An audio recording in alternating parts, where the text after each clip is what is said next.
Welcome to the Horse Speak Club. I'm Laura Wilsey, and we are embarking on a journey through the Horse Speak Trilogy. Today we are reading Horses in Translation. We're starting on the beginning of chapter 3. The Horse Speak team is dedicated to giving horses a voice and being their well-deserved advocates. We provide evidence-based knowledge based on body language that is intrinsic, observable, and repeatable. We offer online courses, a weekly video club, and we analyze our members' videos from herd dynamics to riding. We offer in-person clinics. Check out our website at horsespeakacademy.com. This is a judgment-free zone, and everyone here has a varied horsemanship background, and we ask to help everyone stay safe so no one feels shamed in any way. And so we are beginning on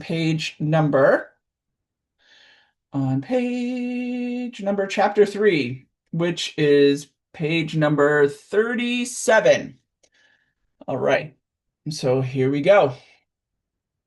In the last chapter, this is written by Sharon Wilsey, and I will be using the I, which means Sharon. In the last chapter, I described many of the concepts that form the foundation of my horsemanship philosophy. Here, I want to provide a few practical skills that can help you use horse speak on your own. These include how to find zero, how to see what is there, breath messages, the 13 buttons, which now we do have 15, which is said in Essential Horse Speak, the third book, the 4Gs, healthy touch, the essence of liberty work. Having a basic understanding of these 7 keys will also give you a source of reference as you read the stories ahead and greater clarity as I describe the ways horse speak solves problems between horses and humans. How to find zero. To find zero, the state of inner calm, I've mentioned as being the goal and starting place for all your work with your horses. Try these tips. Think about a beautiful moment. Think about a favorite song. Take deep breaths. Massage your eye muscles. Massage your breastbone. Stroke your arms downward one at a time. Bend down and touch your toes for a moment. Tell your horse out loud whatever is stressing you out. Note, your horse should be loose in his stall or pen when you do this. Do not touch him while you talk. Pat or touch him only after you feel less anxious. The main idea of getting to zero is to tell your body that you are safe. Your body can relax. The limbic system is responsible for you feeling tense or calm, and it does not respond to reason. Our world tends to be so stressful that our bodies can get stuck in a state of low-level hypervigilance. This shows up in your face, massage your eye muscles. In your breathing, massage your sternum. And in your overall body tension, stroke your arms. Yoga or Tai Chi or painting or journaling are all other ways to distress before you get to your horse. Finding zero for yourselves means you will be able to help your horse find his true zero as well. How to see what is there. When we first begin to observe horses, we may get stuck in the idea that they are just eating hay or standing around or swishing at flies. Well, as soon as you hear yourself say just anything, that is a clue that something is happening just beyond your level of awareness. There are a few ways to enjoy the art of observation and trick yourself into seeing what is really happening. Copycat a horse's movements. Do what he does and see if he does them back. This can be a kind of game between you and the horse. Mimic his motions. Make the faces he makes. Turn, walk, and stop when he does. You can do this even some distance away, as it is just an opportunity for you to gain awareness. Try one relaxed O posture and wait 3 minutes to see what the horse does. When horses are thinking, time can pass extremely slowly. From outside the fence, make a big X posture and see what he does. Again, allow the horse time to think. Count how many motions your horse repeats. Ask yourself good questions. How often does your horse look at a certain area, lower his head, raise his head, and so on? The next step is to pay attention to your approach to the horse. Wait outside the horse's enclosure and literally kick a few boards along the fence line or on neighboring stalls. This may sound funny to do, but mother horses secure the environment for their babies, and later lead horses perform this action for the herd. Once you have secured the environment, begin your approach to your horse, watching for a soft, welcoming expression in his face. If he appears to stiffen up or leans away from you as though he wants to leave, you have touched the edge of his bubble of personal space. Pause and wait, or even back up. If he looks softly toward you, however, even if he's grazing and simply leans his muzzle in your direction, you have a green light to come closer. Most of us get confused at first between a horse who is deferring space, which is a softening, respectful sign, and a horse's X posture. A horse is declining to engage you. This is an excellent way to train your eye to notice the difference in the feel and the expression of your horse. The approach and retreat process is very important to horses. They ask permission to enter each other's personal space. When you pay attention to their personal space, they pay more attention to you and end up desiring to share space with you. If you are patient and wait until a horse seems to soften up before resuming your approach, the horse will be more respectful and relaxed with you. As we discussed in the last chapter, when it comes to expression and what the horse is saying, there are many variables to the horse's ears alone. If you are not sure what the face of your horse is saying, then copy it. For example, we both have flexible lips and use them for a wide variety of expressions. His facial expressions mirror ours to a certain extent, or vice versa. So try to make the same face as your horse, and you will get a sense of what he is feeling on a certain level. However, try not to label that feeling right away because it will likely be more about what you are feeling than what the horse is feeling. We tend to think horses are out to get us for some reason. Strive to see what is happening from the horse's perspective. See if you can discover what would be making him feel that way and make that face. Observing the first part and interpretation is second. We can't help ourselves. We interpret things all the time, but we usually assign meaning to things a little too quickly. The trick to interpreting horse speak is to stay curious and open. I like to use a catchphrase like, how interesting, or how curious, or I wonder what that could be. Even if you have no idea what a horse means by his body language, the simple fact that you are observing him while at the state of zero communicates your intention to get to know him better. All right, and I will just a second. We need to get my readers on audio. So we have Violet, Danuta, and Nancy.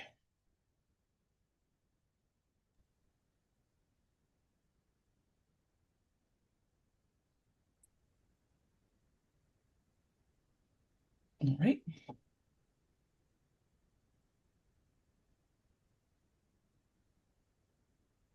Violet?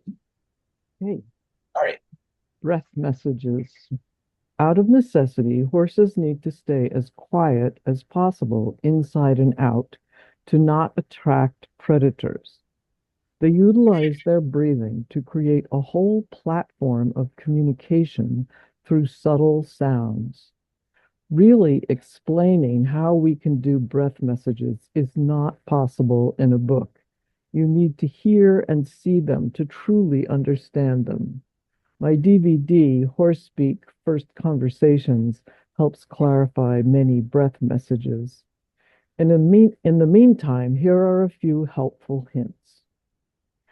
We should copy soft, sniffing, curious breaths when we want to smell something nice. This interested breath is also the breath horses use to say they are curious about something or about you. Strong blowing out breaths, as though you were blowing out candles, mimics the sound horses make when they announce a potential threat. I call this sentry breath or blowing away the boogeyman. Two rapid inhales and one long exhale mimics the horse's shuddering breath, which is used to say, all's clear, I'm feeling better, we're feeling better, let's feel better. A short snort, sounding like a little piggy snort, is used by mares with their foals. This nurturing breath signals a soft, nurturing moment. Deep breathing. Focus on your floating ribs. Move your entire rib cage. What I call deliberate breathing signals that all is well and it is time to release any leftover tension. Soft, huffing breaths into or aimed towards a horse's muzzle, even at a distance. Do not put your face up to a horse you don't know. Signals interest, friendliness, and connection. This is the greeting breath. As with copying facial expressions, when you notice your horse breathing in a particular way, you may want to mimic him. At the very least, this will help you understand what sort of breathing your horse likes in certain situations. The buttons. To make horse speak a little easier for us to grasp, I have reduced key equine communication points to the 13 or 15 most prevalent places or buttons, as I call them. The horse's body has many buttons and sub-buttons, but these centers of discourse offer the most direct conversation points and are the easiest to find and work with. The buttons can activate a horse to move in some way or hold him in place, like a version of stay for a dog, although with horses, it usually means stay with me and is a sign of bonding and connectedness. You can activate a horse to move away from you or to stop doing what he is doing or to change direction or back up. Or you can activate a button to ask him to come toward you by using a beckoning message. Each button has a specific meaning attached to it, but it is also true that horses have different emotional responses to their buttons depending on what has happened to them. Any button can be asked to hold still, move away, or come toward, although certain buttons tend to be used in specific situations. Over time, you can acquire a deeper understanding of the buttons and the nuances of the language they communicate. The buttons are centers for meaning, and associations and inferences related to them are very personal to our horses. In my book, Horse Speak, and in my DVD by the same name, I go into great detail when it comes to the buttons and their effects. Here are a few key ideas about activating or holding a button. Activate away or sending message. Right. Activate away or sending message. Placing your pointer finger on or aiming it at a button. Even just holding it up in the air towards one tells a horse you desire to activate, move. The secret is to hold it there for a long moment. Do not shake or wave your hand in the air. Think of how many times you have seen one horse drive another away simply by using one long stare down. Occasionally, a horse may use a mild head toss to emphasize his feelings, but the more powerful the horse, the less movement he wants to use to get his message through. Activate come back or beckoning message. Aiming your pointer finger and then scooping it toward yourself as you back up a few steps in your O posture signals you want your horse to come toward you.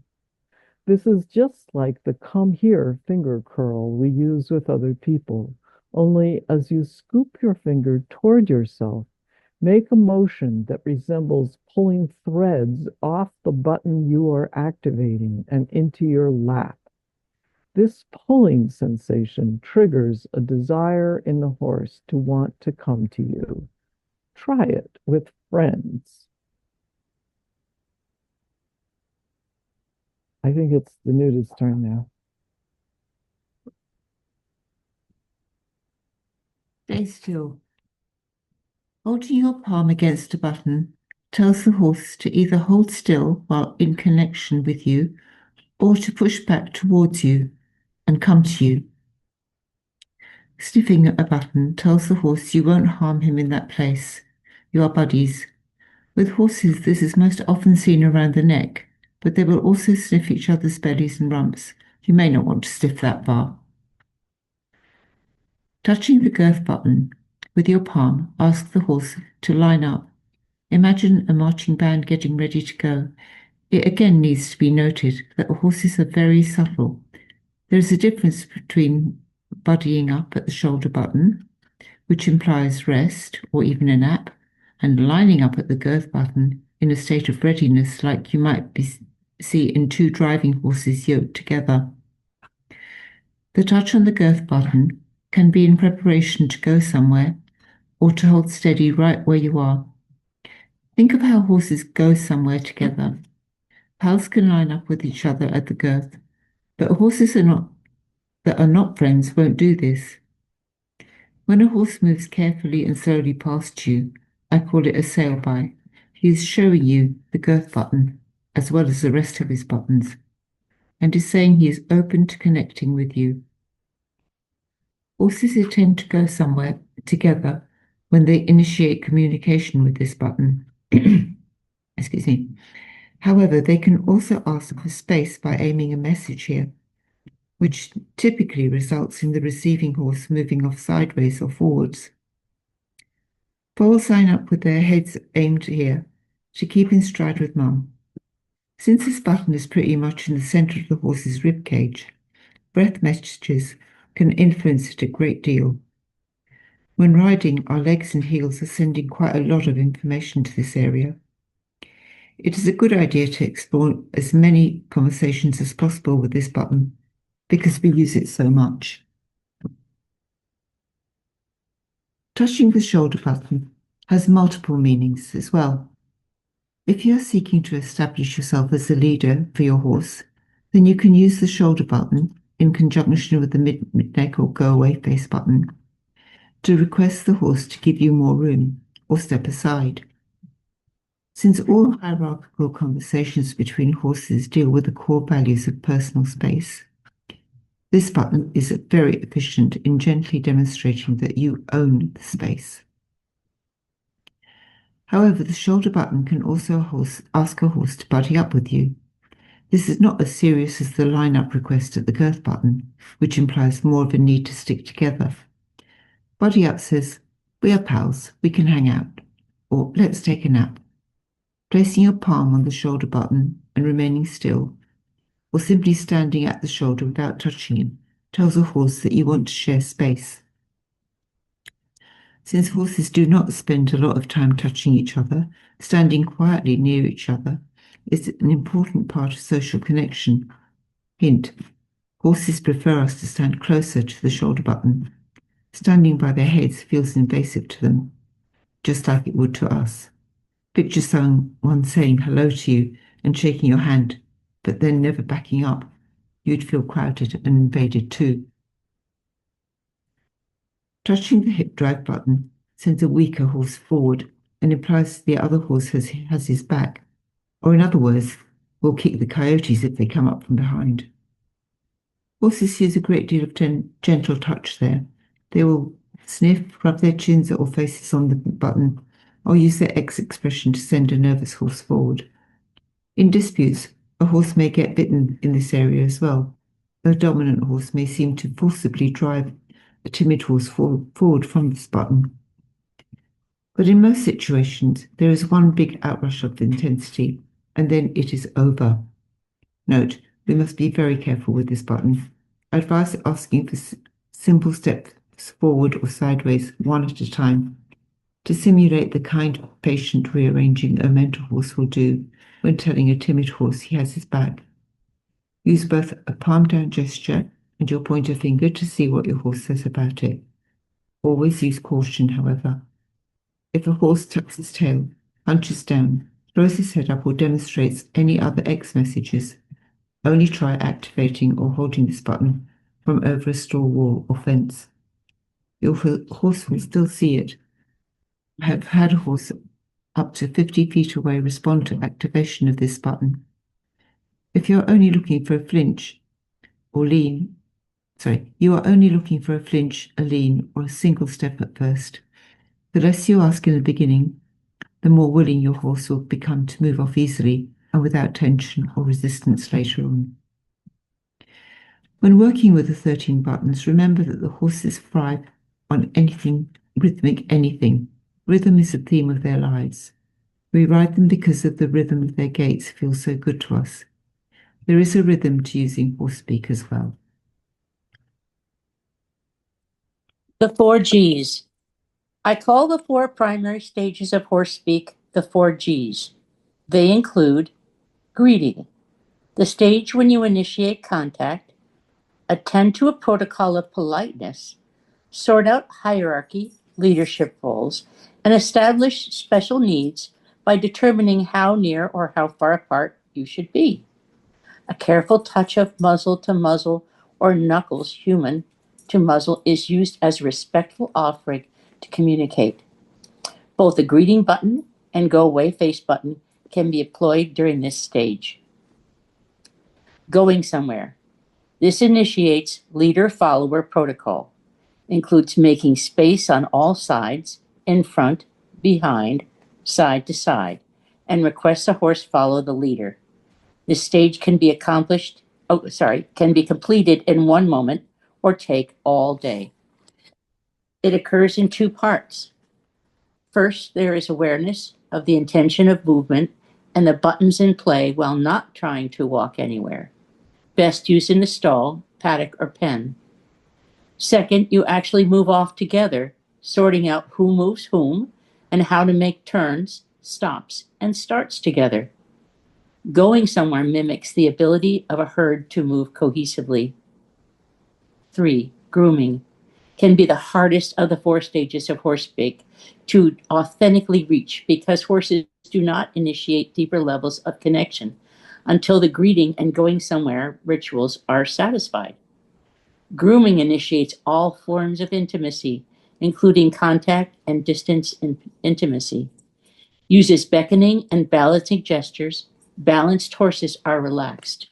Uses O postures and includes any affection, connection, or deeper relaxation. Number 4, gone, is the end of the discussion.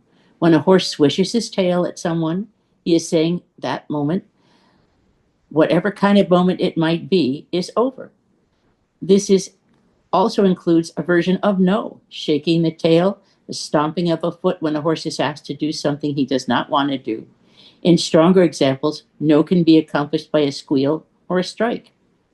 Understanding what the 4 Gs look like and how to navigate them is integral in being able to communicate and connect with the horse. I'm going to read the gray area page before. When activating or holding a button, leave your hand in the air for 1 full minute. Horses react quickly and on pure instinct that they think very slowly and all the way through. You may get your answer a full minute after you ask something. That's right, just stand there and wait. Horses are not machines or computers. You cannot push a button and get a response that is authentic in a matter of seconds. In fact, if a horse is rushing to answer you, he is not thinking it all the way through and may be worried about upsetting you instead. Keep going. I think that we'll actually, this feels like a huge complete package. So I think we'll actually stop here. So thank you, Nancy, for asking. Perfect. Thank you, ladies, for reading today. And so it's interesting. I tend to do our reflection from where we just read and go backwards. And because it's interesting, the piece here about the 4Gs and something that we have evolved and have talked a little bit about in the Horse Speak video club is about the 4Gs specifically because of the thing that it says about the grooming button. And again, if you have any comments, please you're welcome to use the chat or also raise your virtual hand and we can go on the audio together. But anyway, the grooming button, it says right here, can be the hardest of the 4 stages of horse speak to authentically reach because the horses do not initiate deeper levels of connection until the greeting and going somewhere rituals are satisfied. And with that being said, what we have really found, because if we are especially dealing, because we have this bell curve of horses and their energy type, outgoing, stoic, and hesitant. And so if we are dealing with more of a hesitant horse, then they may not be ready for grooming and we need to do a gone phase. Okay. So this is where this is a little bit like the gray zone of having conversation, because who are you talking to? So therefore with grooming, like with Lacey, my mule, she's not a really big horse person on touch. She does need some gone phases, and then she has been circling back around to accept some touch on her dorsal line, the top line of her at her wither, and a little bit along her spine. But don't go past her jump up button. She's still very defensive, not aggressive, but defensive of like, I'm not sure about you. I don't trust you yet beyond my jump up button onto my hip. So therefore, if you have a hesitant horse, you might need to do a gone phase and come back and check in and do a greeting and maybe a little bit of bubble of personal space with them before they're saying, yes, you may touch me. And with touch, this is really a human need. That's why, we have cats, we have dogs, and we love to snuggle them and whatever other furry creature you might have that you snuggle with. And horses they're not huge snugglers, and so if we can allow ourselves to let go of that touch need onto the horse, then especially when we're dealing with somebody who is on the trauma spectrum, because equines unfortunately can be so hurt by different life experiences. So therefore, they're rebuilding trust, and rebuilding trust does take time. And we're in, I think, about month 7 of having our little our donkey, our mule, and our hinnies, and they have evolved so much with allowing touch. I mean, to the point when we were gone for 2 weeks, I got home, I'm taking care of Marcus, and Lacey, the mule, is Marcus's protector. And she was so happy to see me that she actually started grooming me. And so it is amazing. It's absolutely amazing that she was this at my jump up button. Like, this is vulnerable. We're both vulnerable, so it was really cool.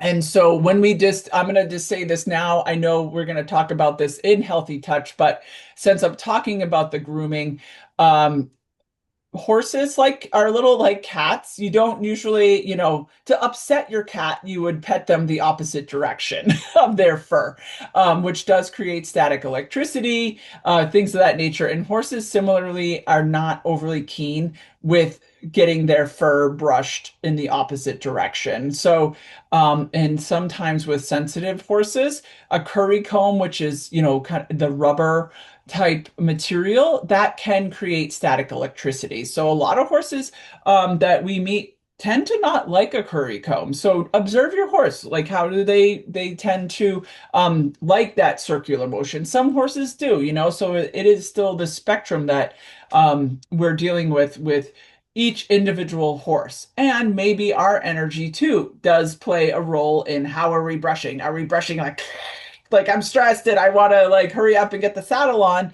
versus slow strokes in one direction, breathing and just having this rocking motion in our body, more circular Tai Chi movements can help send a soothing sensation to horses. And of course, then there's those moments of like the bug bite, and they want you to get into it and start scratching them.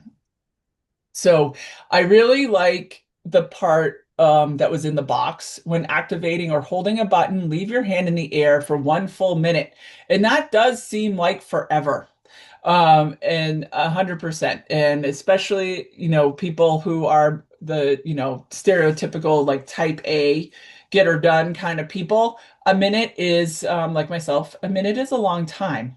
So even 20 seconds to 30 seconds is adequate, but it's worth the wait. It really is, especially when we're dealing with a hesitant horse. It's really, really worth the wait. And horses react quickly and on pure instinct, but they think very slowly and all the way through. You may get your answer a full minute after you ask something. That's right, just stand there and wait. Horses are not machines or computers.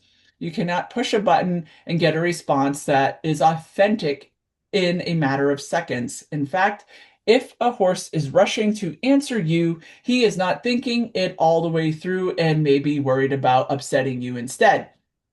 So, this is a real, I feel, a poignant topic that Sharon brings in here because it is not, horses are not dogs. And we do have this, push the button, sit, stay, heel, roll over, when we're dealing with dogs. And that's really fun and amazing, right? But with horses, because they are a thoughtful species, they need time to think. And I know I need time to think too when I'm needing to do a specific body maneuver and I'm in a learning curve and, you know, how do I compute the information through the brain computer into my arms and legs and perform the thing in zero and in a nice rounded motion, and not putting any stress through my body, right? So this is, we getting to know yourself a little bit is also part of this journey, because some of us can be more X in our movements and not realize it because it's just, we all have our own body habits, and I've transformed so much on this journey of really softening everything. And it's all about the wrists. It really is because of we get grippy with the reins, we get grippy with the lead ropes, and our wrist can, one locked joint can lock the rest of your body. And so then we lose the flow. So it's important to just wait. Because when we do, as we keep going backward here, the approach and retreat and things of that nature. So the other highlight moment I have here, and I see Danuta, thank you for your chat. Horses, this is important. This is definitely a safety thing. Horses prefer us to stand closer to the shoulder button. Standing by their heads feels invasive to them, just like it would to us. Picture someone standing, saying hello to you and shaking your hand, but never backing up. You would feel crowded and invaded too.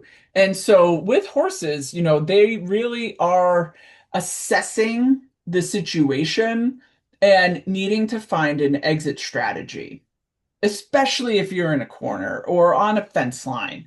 And when we are in their face, and again, like take it from a human perspective, we don't we have bubbles of personal space. We don't want someone right up in our face, because typically that is, a negative experience. Like it's usually a high intensity moment, or there's just those folks out there who don't realize that they're standing too close, with good social etiquette. They just don't realize that. So it's important that we stay more at the shoulder. And when we're doing an inside turn, that we do back up to the girth to allow them to have the shoulder space to step sideways to make the turn around us, because they will step on us. That's just they have to arc their body around, and they don't want to step on us. And so there's moments when you might be asking a horse to, hey, can you go around me? But if you're at their shoulder, they might stop because you're in the way by accident. So I'm going to read the chats.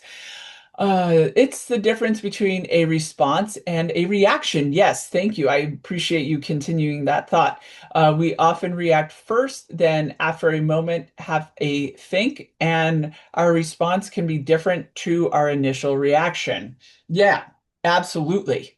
And that just makes me think about when we're asking for a thing, and are we getting a stress response? That's some of the things that I had seen, overseas.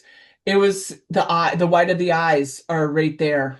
The head is up, and there's so much stress in these actions by the horse because the volume, the intensity level of the person was really, it was a lot. It was too much.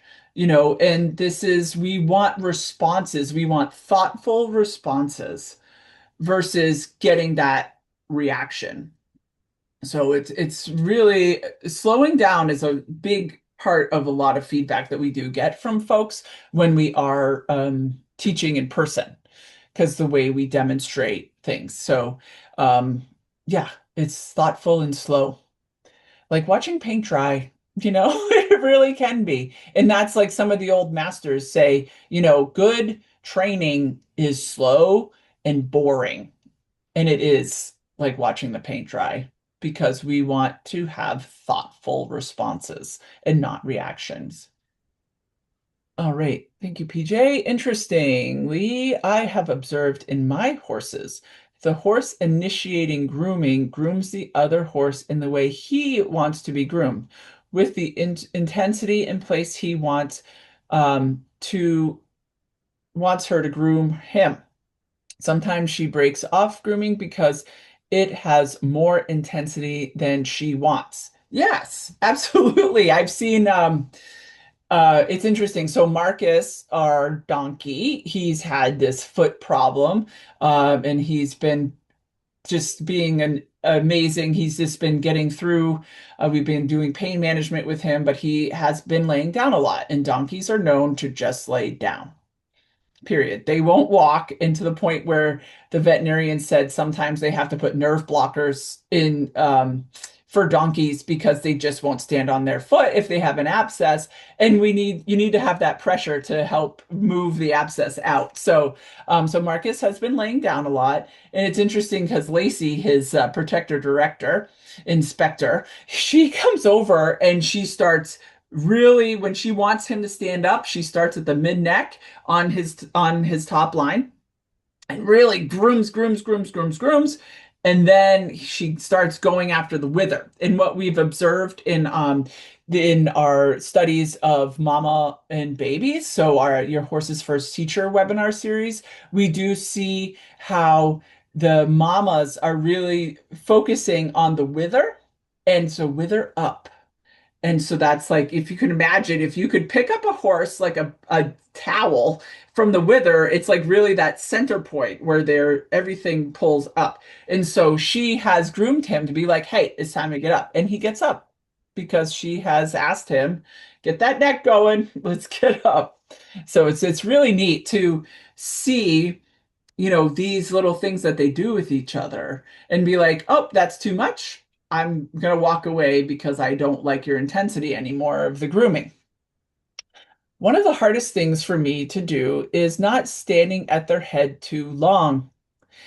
They are such amazing creatures, and I just want to stare at their beautiful faces. I need to remind myself that I am being impolite. Thank you, Nancy, for being vulnerable and saying that.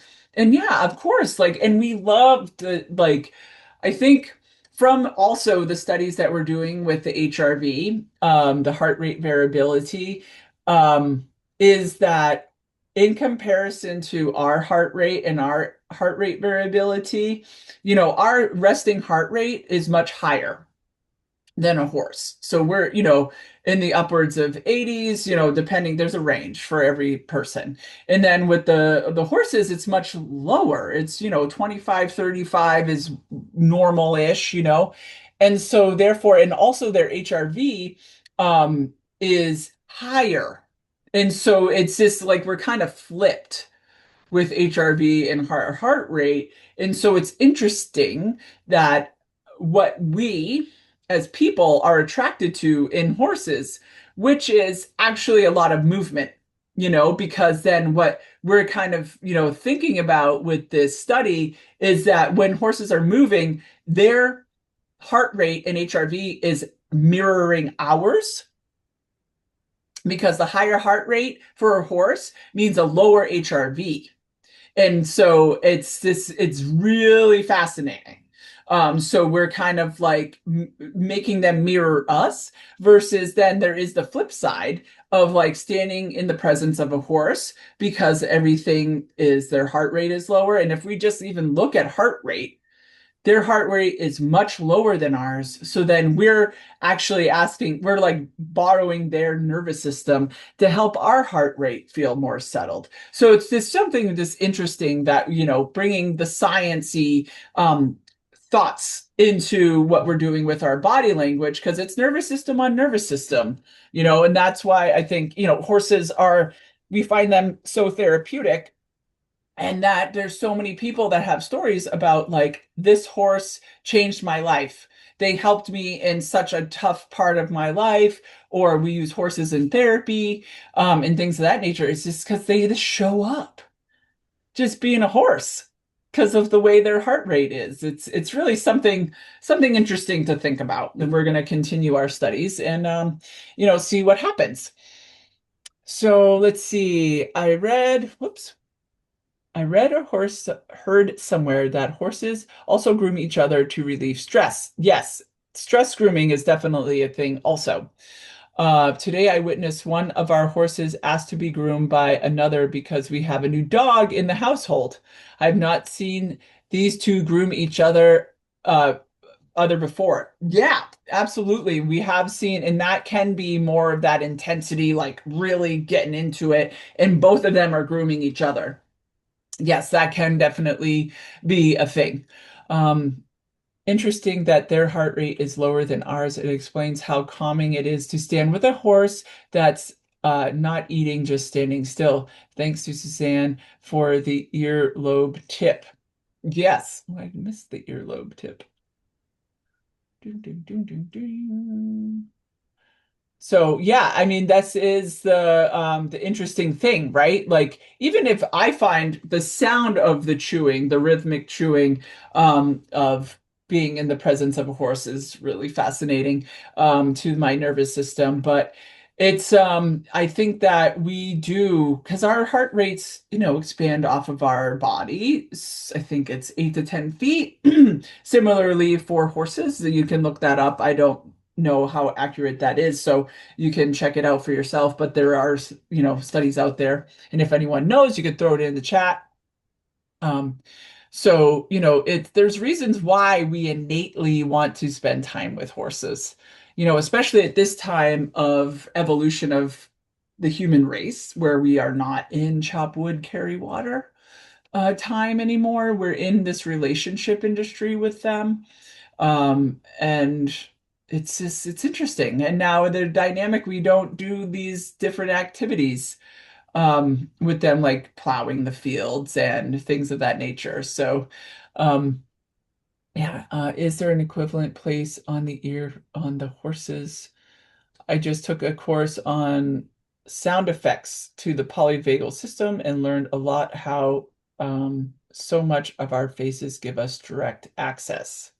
Yes, absolutely. Because yes, the face is part of the vagal nerve. So that yeah, once one of the things that I've noticed about myself in being the stress detector is what is my face up to? Am I, am I clamp my jaw? Is I'm like this, like staring, or there's other things. You just feel like your head's gonna explode, things of that nature that I can notice about my face that I know is a stress response to whatever the situation is. So, licking and chewing, yawning, blinking. I'm gonna do it now. Oh, excuse me. Can help switch our nervous system to start in that more of a rest and repair type feeling versus up in a stress response. And there's just, with the one thing being said, just be not judgmental of yourself, because there's no judgment. Um, we can be our own worst critics, and it's just to learn. And, during this journey of horse speak, getting to know yourself and just being like, oh, how interesting. Like read today, how interesting that I do these things. And when we know better, we start learning something, we can practice doing something different. And it does take time, where reprogramming our brains that have been so doing things for a long, long time. And there's patience in the practice. And I'm just, I'm being 100% transparent where it is patience because it does get frustrating. Like you want to learn horse speak immediately, or I want to be over my stress responses immediately. And it's just, we have to be like, up, noticing is number one. If you notice, then that's a step in the right direction. So I asked my osteopath about where the vagal nerve tracks in horses' faces. She said that it only reaches the ears up to the tips. Interesting. Look up when men point horse ear. It sounds pretty similar to us. Interesting. I found that when a horse trusts me, he seems to calm when I gently touch his face. But as Laura said, that takes patience. Yeah, yeah, the slow, like on the, I believe it's the trigeminal nerve. That's basically the bridge of the nose where the halter is sitting. That is so soothing. I know my horse Jag really loves the face. She just loves this. Not too much here on the friendly button. It's more of the cheek and here. And she really, really loves that. And it's just like, oh, I'm melting myself. So, that's something you could even try for yourself. It's just rubbing your face. And some of us might actually touch our face when we're feeling stressed and have displacement. And so it's something to notice that we can help self-soothe our nervous system by giving ourselves touch with intention. Let's see. We're also, let's see. I'm gonna go back to the chats before I keep uh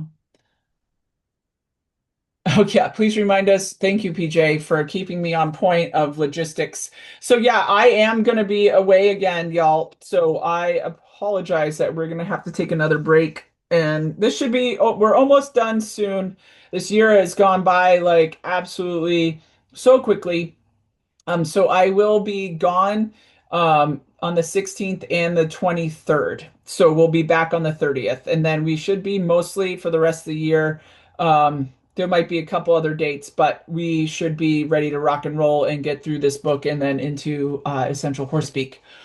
So thank you again for the patience. And I would have PJ sub for me, but I'm wanting to be the face of this thing for us because it's my little project. But PJ has been gracing us with her presence on the video club, and I'm very grateful for that. So, just throwing it out there, we do have and Diane's here, and Suzanne. These ladies have gone through our certification program and our practitioners. So if you're interested in being a teacher of horse speak, this can happen for you. And so if you're interested in that, send me a text or an email. Let's see. That's interesting. As I learned somewhere, the gentle massage of the ears of a horse all the way around does something, so it must be soothing for the horse. Yeah. Marcus the donkey loves, I mean, obviously it's these huge ears. His wingspan is amazing. But he loves around the ear bulb and then into his ears. And even here, like on us, this is some kind of point that is really, really soothing and resetting. And I should probably not do that to myself right now because I need to stay focused for the next 4 minutes. But yeah, around the ears is so good, and the ear lobes and anything with our ears can help us. I can feel it changing my belly, actually. And just relax myself. All these little hacks that we can help our body be more relaxed. I can tell whether Rico is feeling good with me if he lets me touch his forehead friendly button or tosses his head when I try to touch there. Yeah, that makes absolute sense because sometimes too, horses can have headaches. And if they do have a headache, that is a place that they can be rubbing too. They either want you to touch it or like, no, don't touch me. So noticing, if they have overdeveloped temporalis muscles up here, can be an indicator of, if they're having a little discomfort or, yeah, and making friends with the friendly button too. So follow me and the friendly, and the Bridget knows are we able to touch these spaces on the horse because these are deep meaning buttons for them. So yeah, it's always nice though to be able to just hold your hand on the friendly button and breathe and be with, because that's like I watched my tooth fairy who's also does craniosacral and chiropractic and all that, and one of the first things she did with Marcus was put her hand on his friendly button, and she just paused, and I felt everything inside of her drop into the earth basically, and Marcus lowered his head, and then he was like, and then she started the session with him. And that was pretty fascinating. I hadn't really noticed her do that before, and she probably has done that every time that she, works on one of my horses. But it was this really deep, like, I'm here, I'm your friend, I want to help, because she's going in and doing teeth, and she's really being invasive with them. But she's like, here's my touch. Let's be together and do this dance with each other. And it's really neat to see her open the door of connection. And being able to work with horses on all parts of the bell curve, and be able to navigate different bodywork techniques as well as doing their teeth, because that is a big deal. Tooth health is very important for equines. So there's a lot more going on here in this chapter, but there is the girth button is fascinating. I'm just going to end with that. If you have a horse who is in an intensity level, and you are needing to maybe catch them, putting your palm from even 50 feet away. I've had Dakota in her she's blind, and when she's in her grazing paddock, there are moments when she is done and she may start running the fence line. And as I approach her, I'm like, Coda, girth. Let's girth up, girlfriend, and breathing and bringing that energy down and being in a circular motion at her girth. And then I can bring my hand up over the top line, over her wither. Feel good. I'm your buddy at the mid neck, and then follow me down. And that helps her settle. Even as a blind animal, my intention, my presence, my verbal words of like girthing Coda, can help her switch. And so then I can safely catch her so she doesn't bump into a fence and things of that nature. So I hope you enjoyed today with reading the beginning parts of Chapter 3 of Horses in Translation. It was a pleasure sharing space with you today, and thank you for taking the time out of your busy schedule to be with us. And our goal with you is to give you the gift that horses gave to Sharon, which is the exact and specific nuances of how our body language can communicate clearly with horses. And all we need to do is take the time to learn how. If you want to learn more about in-person or online learning opportunities, visit our website at horsespeakacademy.com. And yes, please check out our video club, also listed on the Academy website. It's a great way to learn horse speak as well as have one-on-one time with Sharon and I. May you enjoy the journey of learning horse speak and have fun getting things done with your horse. So take care, be well. I love you very much and enjoy the rest of your day. Till next time, I will see you in a couple weeks. Take care.